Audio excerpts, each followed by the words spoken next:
సాధారణంగా పాము కాటుకు మనిషి చనిపోతాడు. కానీ ఓ విషపూరిత పాము ఓ యువకుడిని కాటేసిన 5 నిమిషాలకే మృతి చెందింది. బాధితుడు మాత్రం సేఫ్గా ఉన్నాడు. ఈ ఘటన ఇప్పుడు దేశవ్యాప్తంగా సంచలనంగా మారింది. ప్రస్తుతం దేశంలో ట్రెండింగ్లో ఉన్న ఈ వార్త గురించి మీరు తెలుసుకోండి. ఈ ఘటనను ప్రస్తుతం రేరెస్ట్ ఆఫ్ ది రేర్ కేసుగా అభివర్ణిస్తున్నారు వైద్యులు.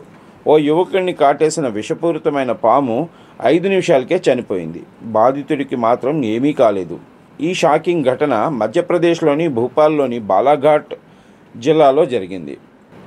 యువకుడిని కాటేసిన పాము 5 నిమిషాలకే మృతి చెందటంతో ఇదో అరుదైన ఘటనగా వైద్యులు అభివర్ణిస్తున్నారు. బాలాఘాట్ జిల్లాలోని ఖుడ్సోడి గ్రామంలో ఈ షాకింగ్ ఘటన జరిగింది. సచిన్ నాగ్పురే అనే 25 సంవత్సరాల వ్యక్తి కారు మెకానిక్. ఆ రోజు ఉదయం 7 గంటల సమయంలో తన పొలానికి వెళ్ళాడు. ఆ క్రమంలో ఒక విషపూరితమైన పాముపై అనుకోకుండా కాలు వేశాడు. దీంతో ఆ పాము అతన్ని కరిచింది.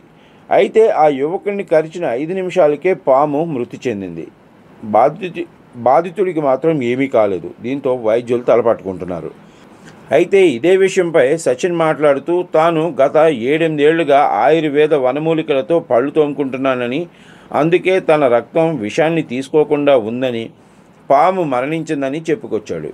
మరోవైపు ఇదే ఘటనపై ఫారెస్ట్ అధికారులు ఆశ్చర్యం వ్యక్తం చేశారు. ఈ ఘటనను అరుదైన సందర్భంగా అభివర్ణించారు. పాము ఆ యువకుడిని కాటేసే సమయంలో వేగంగా కాటు వేయటం కారణంగా పాము కోరలకు ఏమైనా దెబ్బ తగిలి మృతి చెంది ఉండొచ్చని ఫారెస్ట్ అధికారులు భావిస్తున్నారు. కానీ ఇలాంటి సంఘటనలు అరుదుగా జరుగుతూ ఉంటాయని తెలిపారు. ప్రస్తుతం ఈ వార్త సామాజిక మాధ్యమాల్లో వైరల్గా మారింది.